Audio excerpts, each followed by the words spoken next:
Okay, so anyway, I'm Dave Holmeyer, the Problem Solver. Thanks so much. Today we have the Poker Gypsy all the way from all over the United States of America here live in Las Vegas at Origin Studios. Welcome to Poker Gypsy. Yes, sir. Thank you. Thank you. I'm glad to be on the show. I appreciate this. So just to recap, actually this microphone like really close so that everyone can hear us as well. I wanted to share something. So I know you sent me a bunch of paperwork, about today's podcast, which was great.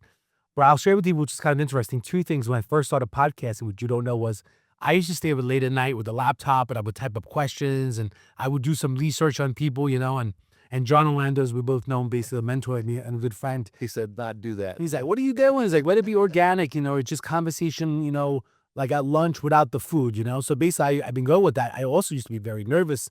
A lot of times it was also a live, like a live feed. And maybe I would say something wrong. Or also we used to take breaks. Things have evolved. I think I've been doing this almost like 5 years, which is crazy. Yeah. Actually, when I first met John Orlando, he was on social media and he was actually changing to a different studio. And I saw him and I basically said to myself, like, he looks like a guy that knows what he's doing with podcasting. And so somehow I followed him and eventually he opens a studio. And then the other story, which is even funnier, when I first started, I was very, very nervous. Yeah. And my friend, Aaron, basically, he has a studio at his house.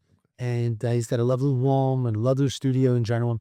And I was always nervous. And I guess it was also a new relationship. And even though I was at his home, I was always, the joke is, which he'll listen to this later, was that I was always like embarrassed if I had to use the bathroom. It was in his home. Yeah. And his family may be there and stuff like that. So once in a while, I would so nervous, like a canine dog when we get out of a car. They did that like anxiety. Well, I guess it's, what's the word? Not anxiety, I guess. Anxious. Anxious, yeah, anxious. Excited, anxious. I have me rapping, man. Basically, urity, and sometimes it was like I felt funny saying something inside the house. So like, I urinated on the side of the road there because I felt so weird going inside the guy's home to basically ask to use the bathroom, and then his family was in the home. I felt awkward, but I remember being so nervous, and again, it was always like a live feed at the time, and someone was moving back and forth with live or not live, So anyway. So it's kind of interesting. So when you kind of brought me back a little bit to all the paperwork. So Yeah. it is great to go organic because it's more, in general. But these are good topics in general. So first of all, tell us a little bit about yourself again, because even though we've done podcasting a few years back, I think, and you've been some other podcasts with you as well. We were both guests. Tell us a little about yourself, what you're currently doing right now. Okay. So currently I'm house sitting in Vegas. That's why I'm here. But after this house sitting, I'm going back to travel in the country, but I'm going to chase tag team rings. You know how they give out rings in poker and trophies and stuff? Okay. This is a new tag team circuit.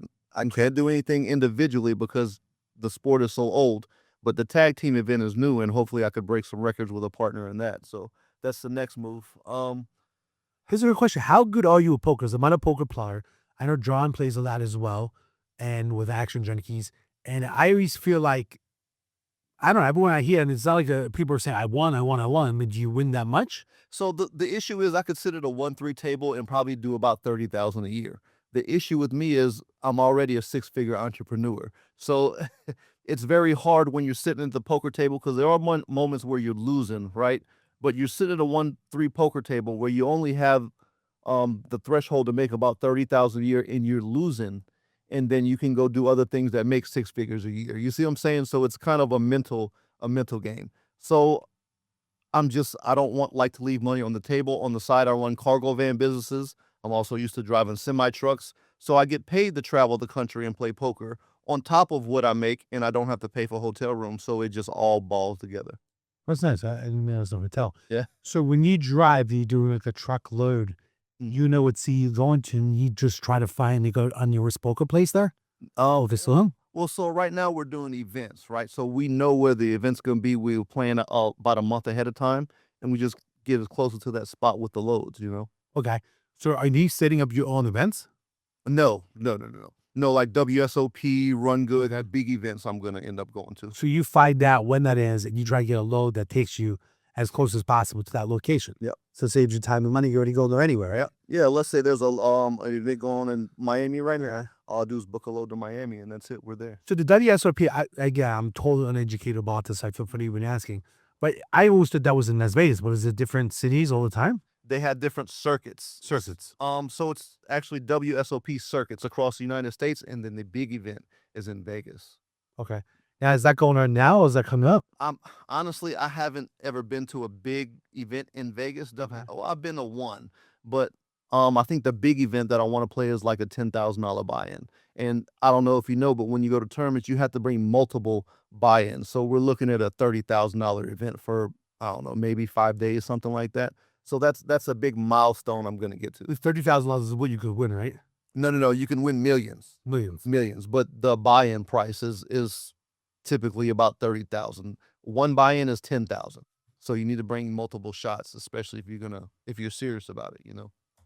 So, I mean, how hard is it to really win? It's hard. You have to win coin flips. I don't care. Look, I've been everywhere. I even play at Bar League sometimes. And Bar League is pretty much free chips, right? You can start off with 100,000 chips and with the lowest blinds. At the end of the day, in order to win, you still got to win coin flips. And it doesn't always happen. It's a percentage game. I've heard back in the day you were a little bit more positive about winning compared to now you're more established, or is that what to say? I'm more experienced, and it comes with the territory. You have to be kind of used to losses. You have to have the mind frame to get over the losses and buy in again. And you have to accept the fact that you're not going to win every hand. You're not going to win every tournament. You have to play a percentage game. We just said you were positive before, or do you feel? I was definitely more positive for, yeah. Before, yeah. I mean, poker's kind of beat me down at this point. But it's just the love for the game that keeps me going. I mean, and then the fact that I'm always positive, but it's not consistent. You know what I'm saying? So that's why I also dabble in other businesses. Other business, way more consistent than poker. Okay. What's your number one business right now that's, for entrepreneurs that are listening and stuff like that? What's your number one business that makes money? Is the words or? Right now it's transportation. I would tell everybody to get into digital marketing, selling products, Etsy stores, stuff like that, because AI is going to end up taking over the driving industry. How long? Okay, let's go back to transportation. How long now with this?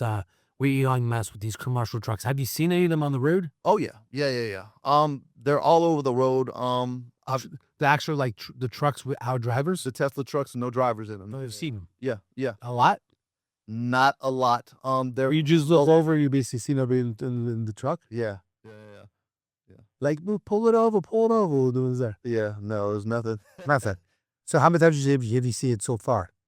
Just to see if it's pretty more prevalent. Quite a few, but you got to understand I'm on the road every day. Okay. So you see one a day? Nah, maybe one every 10 days. Something. And why do you think it's that you're not seeing as much? Where I'm sure in the future, right, you're going to see them more. I mean, I think more of how they're testing locally, and I'm driving interstate, national. So I think it's just with local warehouses and stuff like that. Because all the industry That's incredible. You feel about who would ever think that this would be like just basically it's a robot or a chip basically driving that car, right? Yeah. A bunch of sensors and cameras. Yeah. I mean, I think there is also, in some instances, there's people in warehouses driving them like a Nintendo game. Most people also, at least they can take over, I think. But okay.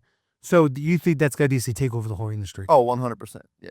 100%. So with things changing generally, and you have a business mindset, you be digital marketing. Tell us more about what you think about the entrepreneurs and where they should be at these days. It's going to be personal products at the end of the day, because there's also talk about universal high income.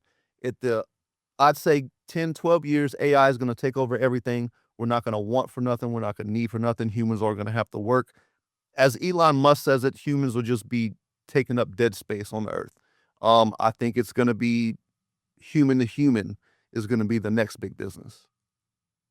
When we say that, what do you mean by that? Emotions, things that attract humans, right? Things that me and you have in common as humans that we don't have in common with AI. I think that should be the main focus of a product or service. Correct. So give you, but even like if you think about like massages, I mean, they already have robots, right, giving massages. Right. But you may want a real hand on you. Right.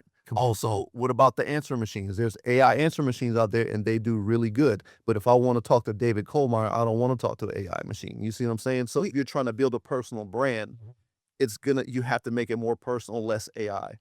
But even these days, the personal brand, and then they're basically making AI models and AI,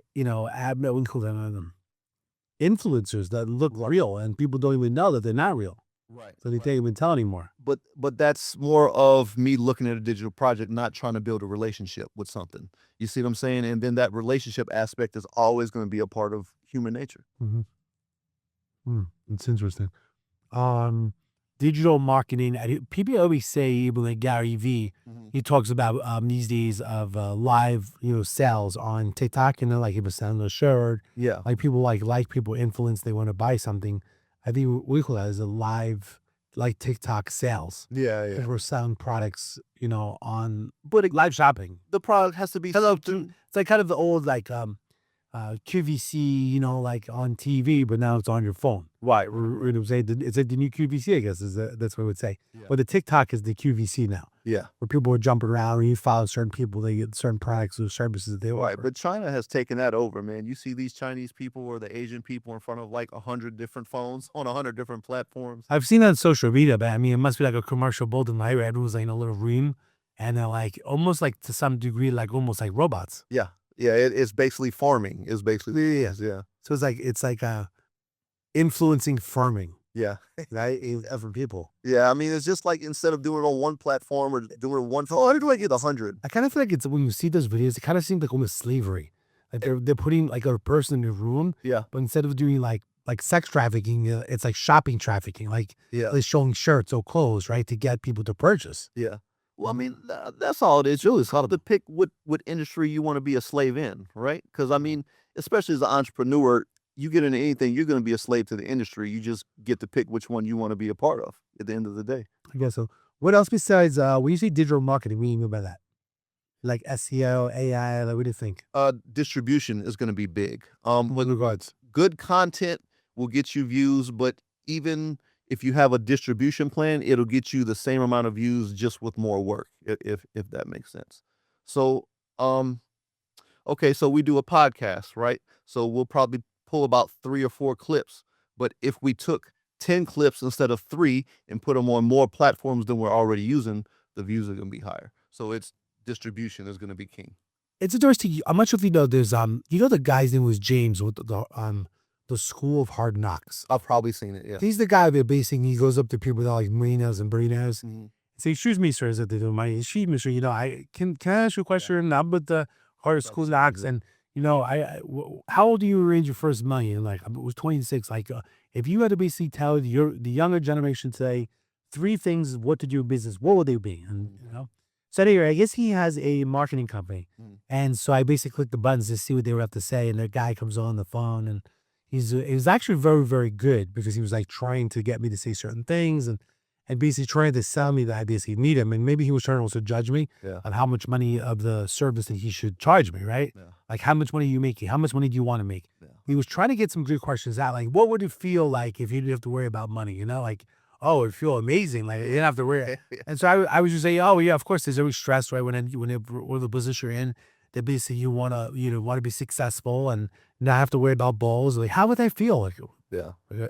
so I was playing a little bit because I was just like, yeah, we'll feel good. Yeah. Like very straight. Like I guess he wants like this, me to come out so emotional because then it's easy for him to sell me back. Right.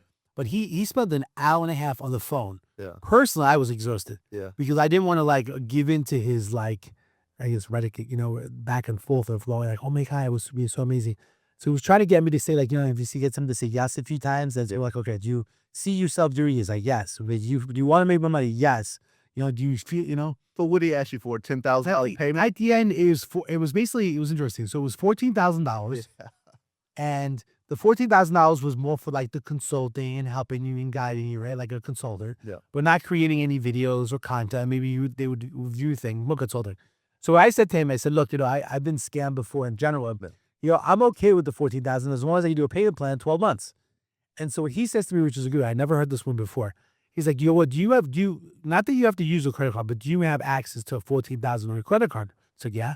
He goes, look, we're the system that will just run the system just to make sure that you have that money in your account, accessible. Yeah. And then we can do like an in-house payment plan once that's approved. Yeah. I thought that was interesting. So I don't know what the gimmick was with that, but basically maybe he wanted to see if I really had the money. Yeah. If the credit line was available, then I'm more likely available to make the payment because my credit was available. Right. Right. Basically just showing that I'm decent credit. But the contract was like 6 pages. Of course they want you to sign it right away. I'm like, let me review it. Let me have my attorney review it. Right. He's all, can we set up a record for Wednesday? I'm like, I need at least a week in general. But the guy was good. I mean, I was impressed with the guy. Yeah. Even if I looked away at the screen, it is like, did you really sell? Or, do I have your attention or should we call back later? You know, like he was trying to make sure I was on top of my game, and he was younger than me, and I actually was impressed with him. Yeah. Yeah, it was definitely was good in sales. So I said, give me a week, help me look back into it, you know. But the funny thing about it is, everyone always makes these guarantees, and you look at the contract, right? The guarantee is so easy for them to get out. Like there was like 20 things, like it says, like, if you're not like working well with us, we can terminate you. Yeah. Like everything's basically in their favor. Yeah. And these days, which is very interesting, you could take any contract and basically go to ChatGPT to examine this contract. Tell me what I should be doing. Is this good or bad? The other day, I had someone that gave me a contract that was older, doesn't use ChatGPT. They gave me the app. They gave me the proposal, and I scanned it.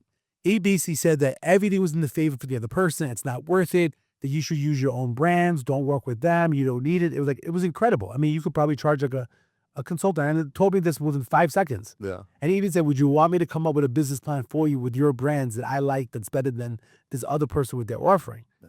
Like it was just incredible. So like these days, I mean, it's definitely helping us, but I do agree that I am concerned about people losing their jobs. So right now, Tesla was even saying, right, you can go buy a fleet of taxi cabs for $30,000 and basically have a cab that goes out to basically make you money. And the cab was only $30,000. Yeah, but I mean, what if everybody does that? Then that's going to be a saturated market, and then The question is probably About the 5 first years 3 to now. 5 years, probably. The question is how many cabs are out there? Do we have limited supply? Yeah. In New York City, my father was a taxi cab driver back in the day. They had this like licensing, it was called a medallion. Yeah. And the licensing was on a yellow cab. There was like a green licensing that was like bolted into the front of the car. That meant you had a license to drive. Yeah. And they limited how many. So that medallion was worth at the end of one point in time like $250,000. Yeah. So what happens is then they came out with these other cars instead of yellow cars in New York. I think they were green, like a bright green. So it hurt the market. And then Uber Lyft came out, and then the medallion, then was $250,000 now is worth $10,000. Yeah. Which goes to also showing that things may be timing. Yeah. Like who would ever thought Uber and Lyft? Well, one of the jokes people used to say is that, think about it, we get into strangers' cars now. And back in the day, our parents would say, don't get into a stranger's car. And we get into a stranger's car these days just because it's on the app, just because it's technology. And people also are victim of sexual assault. And I actually have one friend who's a realtor. I don't know what happened, but basically she said she got out of the car. The driver came out, started beating her up. And I think that he tried to like hit on her or something. And she's, an older woman too, and got beat up. And she made a injury claim, for that against Uber and Lyft. But the question is, again, now, how many people were driving that shouldn't be driving? Yeah. Or I've heard stories where that people that get approved for driving, Yeah. it's not them, it looks like them, but it's someone else. Yeah. I mean, it's the Waymo's cars, right? With nobody's in those, right? yeah. I mean, at least that's better looking at sexual assault or beat up by nobody that's in the car. Yeah. Or these days, I think recently, the last few months, they made the female drivers at Uber Lyft as well. Yeah. And you would actually click the button for female driver, which I think that's good for women. Yeah. Probably sparked a lot of controversy in the LGBTQ community, but yeah. Someone said, "Oh, you never get in a car with a dude drive the horrible days." Like those people are nervous, and you don't want to be precautious of who they get in a car. Maybe it's a male that's gonna like assault them or hurt them. Yeah. And there's a lot of stories with that in general. All right, so regards to transportation, digital marketing, while we're on distribution, you mentioned about views. Tell me your take on all this stuff these days. Like, okay, this is a good question for you since you follow this stuff. Yep. Like, where are we at today? Instagram, Facebook, like, where do you think, like, if someone had a post these days, because I know you talk about viewership with John Orlando on views. Yeah.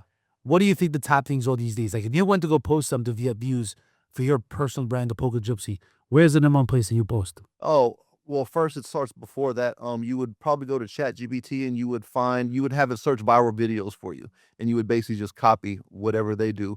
Or, I mean, So basically, wherever's going viral. whatever's going viral at the time, and it always changes, like you say. So, just find what's going viral right now and then put your own spin on it. But you also have to know it's some of it's network. It's not always talent. Somebody could have all the talent in the world, but if they don't have the big network to push their videos going out, they're going to get less views. So networks are very, very important.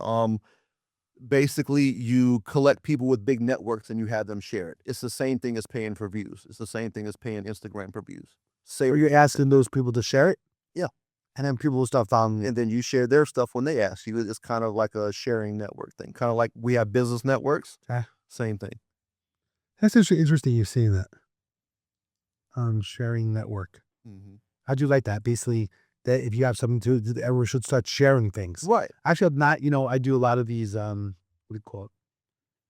I do a lot of these things where we're phone network lunch. We got to the 23rd. 23rd, yeah. Maybe possibly 24th. We'll see. That should be next Monday, next Tuesday. I think it's next Thursday. 1 second, yeah.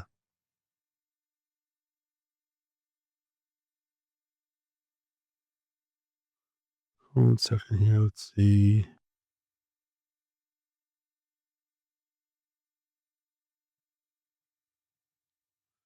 Okay.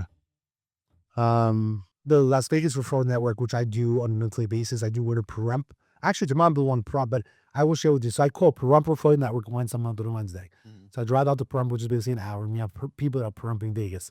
I may have like 10 to 12 people that show, but I text a lot of people to basically go. It's a free lunch, and we'll do network. We'll go around the room every 30 seconds. Yeah. And the goal with Pahrump Referral Network is basically to the other people Pahrump, because it's a growing city. It's cheaper to be there to buy a bigger home, so Pahrump is very growing. It's kind of like the new Henderson or the new Las Vegas. Believe it or not, from this part of town right now, it only maybe would take you 15 minutes to get to actually Pahrump from here. Huh. But if you drive from here to College Canyon, which is like a Craig in 95, it could take you 45 minutes as well. Yeah. So the city has grown, plus the roadway is a little bit easier to get to Pahrump. Have you been to Pahrump? No, haven't been there. That's where the legalization of these brothels, that are Mustang Williams, things like that are basically real. Reno, basically. Yeah, it's a small group. It's basically an hour west of Vegas. Okay. But it's growing. There's a few casinos. There's a Pahrump Nugget, like the Golden Nugget, but It's in between Vegas and California, then. but it's a little bit. Well, you can go through Pahrump and there's a back road through California or something. Okay. But anyway, it's growing. It's growing. Yeah. Actually, one of the people that I knew was a realtor wants to make Pahrump like the Palm Springs of Nevada. Okay. Like for California, like just a little bit further away. Yeah. And people were going there for like retreats or for spa and things like that. It's not there at this point in time, but that's one of his visions. Okay. So from that, but people together, try to do business networking in general. I normally talk about marketing or share some different strategies, but it's very interesting. I never spoke about like a sharing network. What they say we share on Instagram. Yeah. I went to one party once, which was very interesting, where they broke open their Instagram profile and they have the QR code and they would walk around and start scanning people's codes. Yeah. So we'll start following each other. Yeah. And I think I started that last time, and I need to do that again. I think I need to do the Instagram, Instagram, we call it QR code, Yeah. where people go around and everyone starts follow each other, the social media. Also, there's a flyer of them before where basically it's a piece of paper and all the QR codes are on there.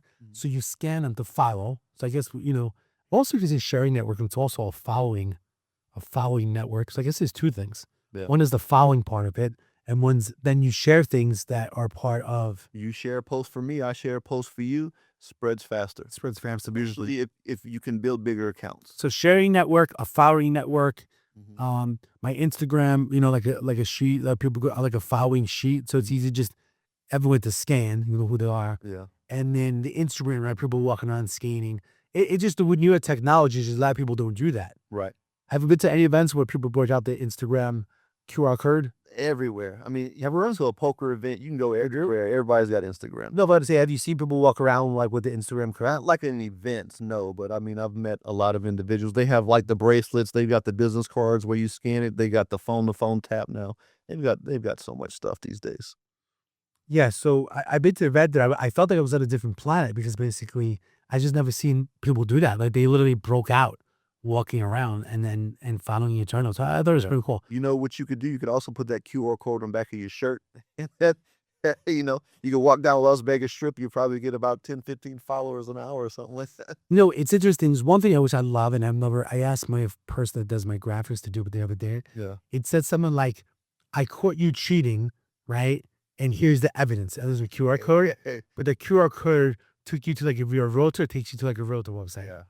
But I forgot the twist of it, but I thought it was funny because they would make sheets of paper and put it up like at downtown, like a pole. Yeah. It says, I caught you cheating, and here's the evidence. Yeah. And the QR code would take you to, it's actually, it was a game I just came up with my mind, that if he did that and the QR code, like showed like a little weird stuff, like let's say a couple relationship, like something going on. Yeah. And then like it flipped to, okay, if you want to go buy a home, Yeah. contact United Colmeyer to to do, like try to flip it. Like you're watching something engaging, thinking something's gonna happen, and then it flips. But I also think people get upset because you want to see some juicy, like you want to see the evidence that's on that flyer, you know, because you are people gonna click on it. But also these days, you gotta be careful about scams, right? People with these QR codes, like you ever see where it says, Oh, "Hey, Demeter," with the QR code, and someone takes a small magnet. oh yeah. There's a lot of good scams going on nowadays. There are lots like they'll use your insurance company. They'll use the DMV for tickets. Hey, Comar, you need to pay this ticket today. Warrant for arrest, jury duty, right? Was a warrant for your arrest. Back in the day, they used to do this thing, but it's got more advanced. They used to say, all right, you have a warrant for your arrest because you do a jury duty, but you know what? If you stay on the phone with me and you make a payment right now, I need you to go to 7-Eleven to go pick up 2 Green Dot cards. Yeah, And these, I need you to put money Green Dot cards. I'll stay on the phone with you. yeah, Once the money's there, I want you to give me the Green Dot code number, yeah, and then they'll give the code and they'll take the money and you'll be done. yeah. But people like follow that. And the other day I had someone know, and I think a lot of seniors are being scammed. Yeah. Woman the other day, and this is worth $7 million because my neighbor, she actually sold us our home. And she's like, Dave, I have a friend that was scammed. They scammed out of $1,500. She needs to borrow $1,500. I said, what happened? She said, well, she got scammed with something. And I said, you know what? Tell your friend to call me. Let me talk to them because I'm going to figure out what's going on. But she kind of like wanted to like ask me to borrow, I should give her $1,500. Yeah. So when I mentioned that Bisa have a calling, she was, Udi, it's me. It's not my friend, it's me. Yeah. I was scammed over the phone. I gave $1,500. They keep every saying you won something, you won a sweepstakes, you won something. Like seniors need to be careful. It's very, very important. Yeah, they got me with a good T-Mobile one. Said I had so many points from paying my T-Mobile bill all year, and I had a free gift, but they needed the credit card to pay shipping and handling. They used the T-Mobile bill. They used every logo, but it came from a source from outside of the country, so they couldn't be prosecuted. So they're stealing like state letterheads. It's getting complicated. It's really nice, especially with the voice. These days, if you get a phone call right now, Yeah. when people on the phone they call Matthew, they call Bobby, which one? We'll say the for Matthew usually. Matthew, right? Okay. So when some calls are like, "Hey, Matthew," yeah, they right, and sometimes they'll call me, "Hey, Dave," they're like, "I'm sorry, this is Jeremy. How can I help you?" Like they want you to agree that it's you, Yeah. right? Yeah. But also, I'm afraid of my voice as well. Like I'm getting up my voice. They'll use your voice and they'll call your family members, and then they'll get money from them. So when someone says, "Hey, is this Dave?" I'm like, "Mother, this is Jeremy. How can I help you?" And they hear click. Yeah. But it seems very, very friendly. But these days, you can never say G. You have to just say you have an assistant. Like, hey, can I help you? Like, yeah, is this Jeremy? But no, I'm Dave. I'm his assistant. How can I help you? Can I take a message? Yeah. Like, I think every time you're on the phone, you need to be an assistant for yourself. Yeah. 100%. But they try to get you rocked in. Like, hello, Jeremy. Yeah. And I'm like, well, this is Dave. How can I help you? Yeah. So I think you have to be so careful these days. And the truth is, there's so many scam calls, and I think that you have to be that what do you call the we would lock down the number. What do you call it? The call blocking. call blocking. Yeah. And also, I think there's like virtual AI. Say your name, who you are before you answer the call. I don't know where you get that, but that stuff's good. I hadn't got that far yet. Yeah. There's also one where if you call the number, it makes you press a button to make sure you're a real person and not a bot. Okay. Before the call goes through. That's a pretty good one also. These days, you don't know who even to believe anymore. Yeah, I know, right? Yeah, it's getting rough. You just don't know. And these days, you're like, are you AI? Are you a robot? But the thing is, it's definitely growing to be better. Yeah. Because right now, like you kind of hear, they do like a little static. Like, oh, hey, John, hello. Yeah. And I'm like, is this AI robot? Like, John, hello. Like, it's off still. Yeah. But some could be better than others, but I'm sure it's growing better. There's some really good ones out there, especially for banks. If you call banks and the banks use AI, the bank systems, the ones they use are pretty good. So you mentioned to me about this mandatory kill switches. Tell me what your thoughts are. What's going with that? So mandatory kill switches, I think it's going to end up going too far, right? Because you start on cars, and then we got to do boats, and then we got to do ATVs, especially out in Philly. You know how they have all the people riding the motorcycles in the street? It's not so much here, but it's more East Coast, like where you're from, right? So I think it's going to end up going too far. Are you talking about the mandatory kill switches that when they sell the vehicle or ordered your honor? Well, it's going to go beyond that. It's going to even go to the old school ones, right? A lot of people are buying the old school classic cars because they think their vehicle doesn't have the technology to do that. They're going to end up making adapters. They're going to, because right now your car has a plug, right? When you go to the mechanic, he plugs a device in, he tells you all about your engine. It's going to end up plugging in right there, and it's going to be Bluetooth. And if your engine doesn't have that plug, they're going to make adapters for it. So That's not going to make a difference. you mentioned like preventing high speed chases. Like how? They say that every car could just be turned off. You run from the police, they shut it off. Yeah. But are you saying when it comes to manufacture these the kill switches? Is it mandatory in any state? No. No, not. You believe it's coming? I believe it's coming. We went through the same thing with electronic logs with the semi trucks. I heard about mandatory ELDs. I went and bought an old truck. I tried to bypass all this stuff, and they just made adapters for it. So, and what they did is they cracked down on inspections. So I think that's what they're going to do with vehicles. Kind of like they have drunk sobriety stops or whatever like that. They're going to have stops like that to make sure. Do you think that these mandatory kill switches can basically prevent accidents? Yeah, they can, of course, like seizures behind the wheel, stuff like that. I think the real issue is what happens if it gets hacked or malfunction, right? Let's say you install this switch in your car and there's an accident because of it, right? Well, who's at fault? Who Well, obviously, the police. It could have a misread. It could be gone by GPS and the GPS signal could go out. There's a whole bunch of stuff. I mean, especially like in semi trucks, you know how they have the automatic stops? Mm-hmm. So let's say they did road repair sideways, right? I guess there was a pipe going across the road. Well, it was blacker than the rest of the asphalt. And then the automatic stop read that and automatically stopped the truck. Summertime is not a problem, but what if you're in like Montana going down a mountain in winter and it stops, you know? What if you're in the car with your kids, right? And now you're stuck on side of a snowbank. So, I mean, there's pros and cons. I think there's more pros than cons, but the cons aren't all that great. So. Well, people I think that are lobbyists, they would say they would find like it's not like a democratic thing to have. Like basically you put in control now, or if it's like kind of in China where they look up your face and you're not up to China's law. Social credit scores, yeah. Well, I mean, they have that here now too. I think they They call it social credit scores. Yeah, social credit scores. And these are ratings. Is it Same thing. social credit rating or scores? It's kind of like when a police officer pulls you over and they check your background, they check your license. They do the same thing with cameras. What level 6.5 is it? Yeah. Why is mandatory kill switches like on your mind? Did something obviously happen? Or like why is it? No, it's in the news a lot, and I think they're going to end up making it mandatory just because it gives the government more control, and then it's going to be more money in that industry. The people who are going to develop that technology are going to make a lot of money. Another question I have about that is what about diesels? Because there's an issue with what's called runaway diesels, where they end up burning engine oil, not just diesel, but they'll burn engine oil, they'll burn turbo oil.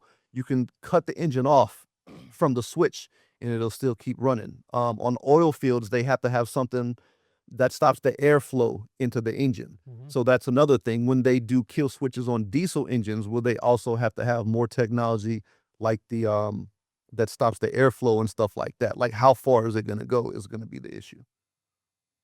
All right, so that's a good one. It's interesting. I think that most people are going to fight it because they're not going to want the government to control things. Right. Like it's bad to have people who are upset with the big water or drones that are in the sky, right? Like Right. there's in right aspects. Like how like is there that's a good question. If you're like if there's what about I want to like a neighborhood watch drone patrol. Yeah. Is that a favorite right in your backyard? Yeah, what do you feel about a drone being in your backyard and like you not being able to do anything about it, right? Like, I mean, Supposedly, I always forget they say the airspace that you have, like your airspace. what? But can they not fly over and check?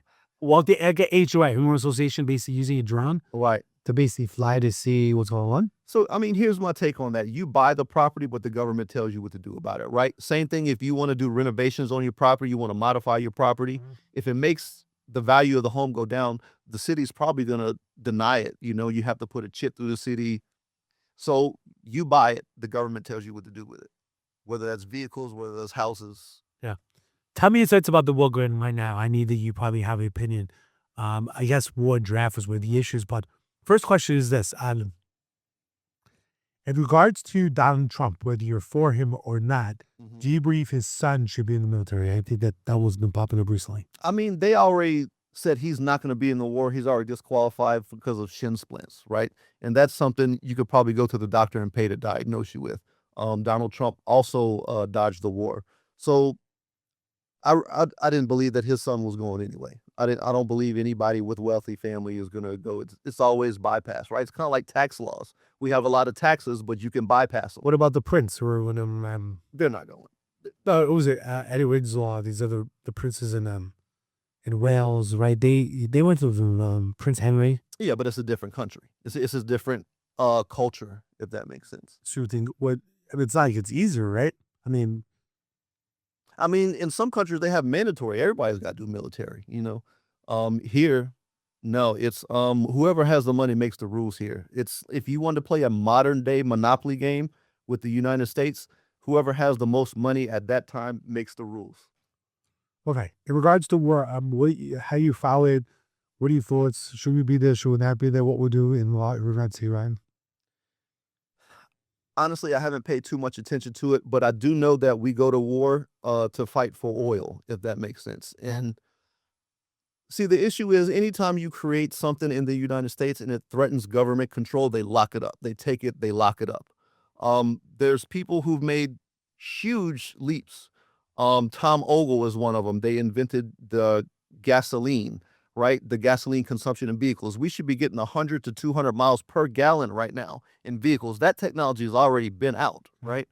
But the problem is it threatened the oil industry, and there's no money in doing away with the oil industry, right? That's the same reason we don't have the magnetic railroads or whatever it is, the fast track railroads. It's all about money in the United States. Unfortunately, capitalism just produces competition. And my question is, as humans, right? Like, why aren't we all on the same team yet? I understand competition, like being a poker player. I understand wanting to be better than somebody else or proving you have skills, but on a human level, right? Like, why can't we just all play for the same team? How do you feel about the draft in general, like for a family or? No, I'm definitely against it. I don't believe children should be going fighting politicians' wars, basically. So in regards to Donald and Byron Trump being draft dodgers, you're against that? Do you feel like to be a president, like you should have gone to the military? Actually, I think that's what makes J.D. Vance. The guy was a Marine. Yeah. I mean, if he had people that's respect, right? He was military for several years as well. I don't think military is right for anybody, right? The same thing. I'm pretty sure you could agree that everybody wasn't meant to be police officers, right? There's lots of people that sign up and went, but even though they got in there, it was probably wasn't that great for the department or great for the industry. So It seems like Trump basically, wouldn't want to send to go in general. It feels like it's not necessary, but yeah, what about all the other Americans that feel the same way? the public in general, but if other people have other health issues. I had shin splints when I was in the New York City Police Academy, which was really bad. Yeah. I was starting to go for acupuncture for some other treatment. Yeah. Okay, what do you feel about Trump and Venezuela? About Trump basically going in and picking up the guy, take the guy out, bring to Brooklyn. At both places they do it in Brooklyn. Yeah. Where is it popping? So You should have put it in ground zero. I used to walk a beat. yeah. The 7-3. Now, so from one side of the story, he wasn't even the president. He was a drug lord who took over the country, right? The only issue I have with that is Trump went against what the Supreme Court told him to do, which is who we're supposed to listen to. If politicians don't pay attention to the law, why should regular citizens, right? Do laws only apply to regular citizens, or do they apply Well, I to think, everybody? it's not that I'm stunned a little bit. It just seems like has tons of lawyers looking into it and say that I can do it because of this reason. Like I can do it because it's a threat or it's terrorism. I don't even think he's paying attention to him. I think Trump does what Trump wants to do because he gets checking. I think he gets all those lawyers and says, "Can I hear? What can I do? How do I get around it?" Yeah, but how do you get how do you get a lawyer to go against the Supreme Court's ruling? You can't. I mean, somehow he's doing it in regards to getting, the filings or these lawsuits. I mean, there's so much going on. Right. I can't even dig that deep into it in general. But so you think it's bad? You just think that he did it illegally? I just yeah. What about blowing up the boats with the drugs? Is that okay? It was it on American soil? Was No. no, well, no. It's in Gilda, international order. Yeah, no, no. It's kind of like the same thing as ICE right now.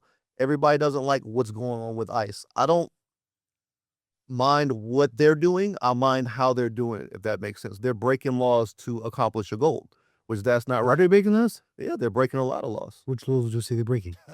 I talked to Minnesota, I guess. They're breaking state laws, they're breaking government laws, due process laws. That's a main one everybody's upset about. Again, no, like some people really big. Like I have a friend, this guy David, who was in Turkey now, but he's American. He was a soldier in the Middle East, and he knows politics and studied history. I mean, I'm not one to debate the guy. I don't know it all. Yeah. In general, but I mean, even with regards to ICE, I mean, of course, the problem is you could say, people say, well, whose problem was it that it was Obama or it was Biden that was letting people in? If you didn't let these people in, you wouldn't have these problems. They had to chase them down again. I mean, there was no one at their borders. And one of the problems, I believe, is that these sleeper cell terrorists that are out there that are waiting, a few of them have come out in different ways.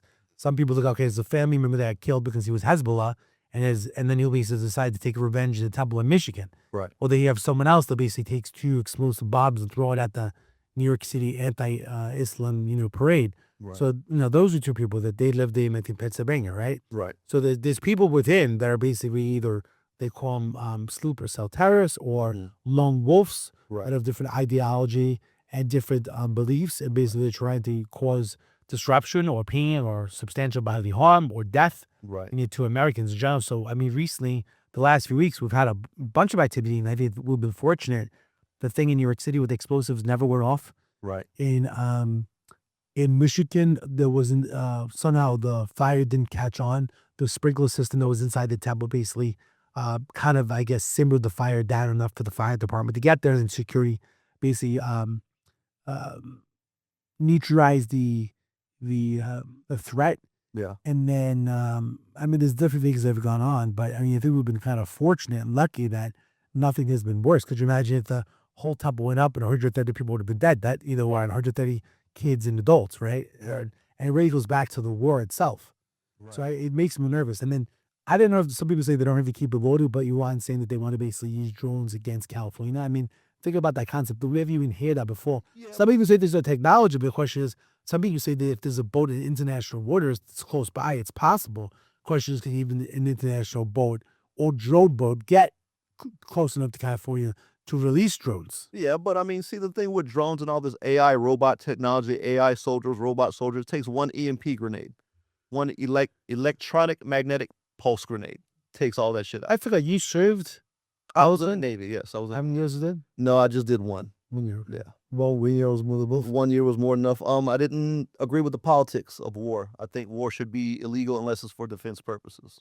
I have two friends that joined the Navy. One basically, for what my understanding of the story was, got basically stressed out in regards to flying to run him to fly planes. But I think he winds up getting a plane that he didn't really like it, and they basically tell you, okay, with your background skill set, you can let these win these planes. Yeah. And it wasn't like I'm making up these names, F-16, F-14, or like a fighter plane. Yeah. My other friend gets one of these planes, these major planes, and he flies it, which is incredible, amazing. But then he realized that he was shooting kill people. Yeah. It was kind of very a little too late. We were inside the F-16 or whatever it was. And you're like a fighter pilot. And I go, shit, I gotta shoot and kill people. Yeah. So I think that he got out of it because of that. Again, it's been a long time, very into the stories, but it's not easy. Just to go fly this $9 plane and then shoot and kill people. Yeah. So they both got out of it, and it's interesting. One works in medical sales, and one basically is an accountant these days. But they were very excited to be, pilots. Yeah. I give them credit for trying. They did it. You knew me. They did serve. Yeah. In regards to your Trump Epstein files, dismantling the government, I have not dug deep into it. Everyone says, right, the guy's a sex offender, they did crazy stuff. Some people say, right, like this war is a reason to distract people in general because of the Epstein files. What's your thoughts in regards to Trump and being involved? Because where do you know he was friends at one point in time? Something happened. Yeah. He didn't like it. He stopped being friends with him. So I'm sure there's pictures, there's things about Trump. Yeah. Nothing's really come out what was done. Some people will say, oh, he's a pedophile. He's this, he's that. What'd you take? I mean, have you studied Epstein files? Have you read them? I mean, I have not read them yet, but look, in general, right? Epstein Island is just one island across the world that this takes place in. This was just one island that the U.S. was involved in. Okay. I mean, should we start arresting people for what they do in Thailand, right? When they go overseas to vacation, should we just start arresting people? I think it was off of United States soil. Now, what they did was wrong. Yes, 100% agree. But should we prosecute them because they went and had a vacation and did some stuff they wasn't supposed to do in the United States in another country, right? Think about if you got arrested every time you went to Tijuana, Colombia, you could still buy people today in China, places like India, there's still people for sale. So it's an international business what they done, and they done it off of United States soil. Was it morally incorrect to do so? Absolutely. But can we prosecute them for it? I don't think so. The only thing I guess that's good with a lot of these people when it's coming out now with these files that people are like the Prince and Yeah. whoever's in this and Multi countries involved in this, multiple Yeah. politicians. so a lot of Right. people are getting heat and they're selling their business or they're bowing out because they don't have any problems. Right. So things are happening because the files are coming out. Right. But in regards to Trump, what's your take with him? Again, I've not read this stuff and people Honestly, the guy who edits this, he is very liberal. yeah. He's a pedophile, he's this, he's that. But honestly, I didn't ever read it, Yeah. I mean, everyone wants to complain about whoever president. People complain about Obama, Biden, always. I mean, you need someone in the position. I mean, it's not gonna be a robot. It's not gonna be AI as the president, right? Right. I'm not saying the guy's perfect, but the people is there. That's the thing. I mean, he's not perfect. I think he's way too greedy. He has his pros and cons. I mean, I really don't feel anything about him one way or the other. Um, at the end of the day, president having the most power and being less of a puppet, I think Trump is the number one spot.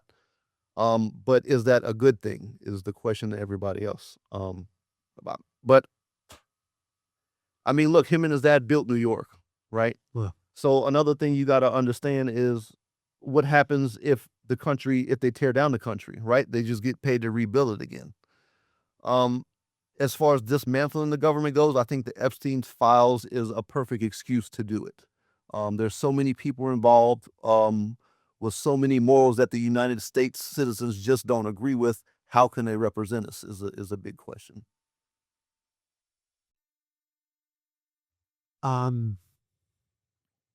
Look, I think it's a mess of a situation. I haven't read them all. I like to read them. I'm sure there'll be a movie about it in general. Yeah. But I think at this point in time, it's like you're not going to just get rid of Trump because, I mean, unless he did something that was crazy or committed a crime, which I don't think anything has come out with her in general. Who's gonna get rid of Trump? Who? Right? He's like going against what the Supreme Court says. Like, who's gonna get rid of Trump? Yeah, I see. You follow Aaron when Aaron watches is you want to bring Aaron up as a free and they roll for him. So, but the thing is this, I don't know enough. What I would say is that he has lawyers that are fighting or suing or going, you know what I'm saying, or appealing things. Yeah. So I don't think he's just doing this. I think that he's getting advice from the lawyers. He probably sits in a room like this with 10 lawyers. Yeah. Hey, I want to go to Venezuela. Can I do it? Yeah. Tell me if I can do it or not. This guy says, yeah, terrorism act of 1923, you could do it. This guy agrees. This guy agrees. One guy says, no, you should do it this way. I mean, I think he shares his opinion. Yeah. I mean, he's an intelligent guy. I don't think he's just going rogue. Yeah. He said, I can do this because I'm the president. This is the reason why. Like, people kept saying, like my boy Ari, he was watching the video. He's saying, Congress has not approved the war, but he's allowed to do certain things, just like Obama did as well. And then at a certain point in time, the question is that a gray area? Like when what is he asking for, Congress for approval? Yeah. But you can't do it before. And Obama did it before. Like people forget, the other presidents have done these things before. Yeah. Or deporting people. Supposedly Obama deported more people than everybody else. It's just more sensationalized on TV. And again, I mean, I want peace for everybody. I want everyone to be happy. They got him out in our position to make that decision. I'm just here on the problem solving with the poker chips. Say it's a star. It's better than being nowhere. Yeah. Okay. It says we'll talk about ICE and Israel. I didn't get what your just concept with ICE and Israel. When you talk about ICE and Israel, I mean, it's two kind of separate issues. You were asking, like, yes, my question is, like, what's my opinion of ICE? I mean, the bottom line is, I think that we basically need someone out there to enforce laws. I'm more concerned, I will share with you, I'm not concerned about the people from Mexico. Mm-hmm. I'm concerned about people that are coming from other countries that are just not approved to be here or had major criminal history. My friend's daughter goes to, I think it's Georgia, one of those campuses, and her friend was the one that got killed in the park. And he basically, the one that he was illegal that basically killed this girl, a college student in the park. I think it was Georgia. But if you hear stories like this, you're like, well, that person would still be alive, right? If immigration was harder. So I think that, look, if you go to Germany right now, you just can't walk across the border or just go over. Well, if there's rules, there's borders, right? But I do think that, Biden and Obama and these other people wanted it to be more open and free, in general, to get more Democrats, voting in general. And also, maybe they also thought that it was good to bring people to America that basically, landed it free. Yeah. I think it's a mixture of things. That's just my guess. I mean, my only issue with ICE is they're not doing background checks before they deport anybody, right? They're even going to immigration hearings. Like, if you got a rape conviction, you're a bad person in another country, you know what? Send them back, deport them. But if you're an honest, hardworking family and you doing everything right to try to get the process, don't go to immigration hearings and pull them out. Like it doesn't make sense to me. So I understand the part where you say, Leah, let's get rid of the rapists, let's get them all the bad people. I'm fine with that. But why did can we not utilize the good people? Can we not create more visas compared to what jobs we need in America? Like, can we create construction visas, stuff like that? Okay. It's a tough one. I mean, I don't know. I just know that I'm concerned now of the sleeper cell, terrorists that are here, that are being activated, or that have ties back to Lebanon, or That's gonna be here, ice, no ice. It doesn't matter. But I think what came by me, I remember seeing a video where they interviewed all the people and they all came from Iran. And, we can hope that with the people, like, where you going? Like, I'm going to Chicago, where you go? New York. This is at the border. They will all go to different cities. Yeah. Does anyone know who they really are? Like, did anyone do like a background check? How do you do a background check from a guy that's basically from Iran, that's part of the IRGC, that's, a terrorist? Like, what do you like a back? The person's never had fingerprints and never been arrested. Yeah. He's like an up and coming new terrorist. Yeah. He's not in the system. Yeah, I mean, as long as America is going to be a melting pot of people, I don't think we'll ever be able to stop sleeper cells. Because what if an American citizen who was born here is Iranian, go back to Iran, gets influenced by them, and then agrees to do a job when they get back? I mean, it's going to be tough to stop it. So listen, on Poker Gypsy, 2 days, we are going to do, I'm going to have you as a guest for the Problem Circus. Would be interesting, which we've never done before. Okay. Marcus basically just text messaged me that he can't make it. Something just came up. So we're going to basically have another podcast of this one called The Problem Circus, which we've done for the last few months, which is interesting. And Felicia and Jantine, hopefully they'll be here, and they're interesting ladies. Okay. I always joke around them, the ladies of the night, which of course they're not. But I always kind of play with them. And I'm actually seeing here. Oh, so the bottom line is hopefully 2 days will come. We'll do a Problem Circus podcast. You can read some different topics. Okay. She's very much against AI and the robots moving that we should be using ChatGPT and stuff like that. Felicia's like a fit guru as well, so she'll be interesting. The big things that we got coming up, actually. So my birthday, my joke is, I'm sure if you saw it online, I'm saying I'm turning 40 in parentheses is plus 10. Yeah. So now I got really old in Vegas, and I have reading glasses I left at my mom's house. But the bottom line is, it came out when I was 26. I'm turning 50, which I don't understand where the time went. But I'm glad to be in Vegas. I know people, I was at the bar the other day, someone having lunch, and someone says, I want my kids to get out of Vegas. Vegas, do that. I think it's what you make with them. Yeah, I did with the people. The kids go to, private school, and then personally, I enjoy Vegas. Of course, I go back to New York and California. It's fun, but somehow Vegas became my home with 24 years. But the Problem Circus podcast, basically, we're going to have an annual party, which I don't know where it'll be, but it would be good April 18th. Okay. You know where you're going to be? No. Triathlon? If you're able to be back, I need to be to party. April 18th, we're inviting a lot of people. So it's my birthday, basically. We'll do the Problem Circus podcast party, like the first party in general. And so we'll do parties there. Then it was Las Vegas, I think, Leader Network. We're a bunch of different legal division as well that basically wanted to be there too. So we're doing that April 18th. So we're inviting people to come out for my birthday and the Problem Circus podcast party. And then on April 17th is a Friday night. We're going to be at the Durango station, Durango Casino. Okay. And off of, Durango 215. It's called Bel Air, which is the lounge, a very nice lounge from 7:30 to 9:30, like a 2-hour lounge, kind of like a warming up party for the next day in general. So we got a busy weekend, April 17th, 18th. So if people want to come and join us, there'll be an RSVP link, which will, after post-production, we'll put the link below if you want to RSVP. And then if you want to attend to have some fun, I'm kind of opening it up to have some good people come and just, enjoy themselves, have the experience.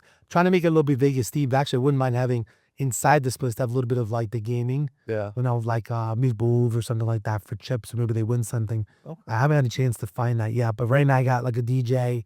We got a taco truck with those tacos.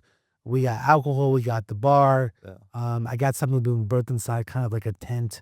Trying to ask people with golden block, and I'm trying to make it fun. It's that easy to, bring people together and make parties as well. Yeah. So with that said, basically, Poker Gypsy, I appreciate every time you come to town, we'll put you basically on.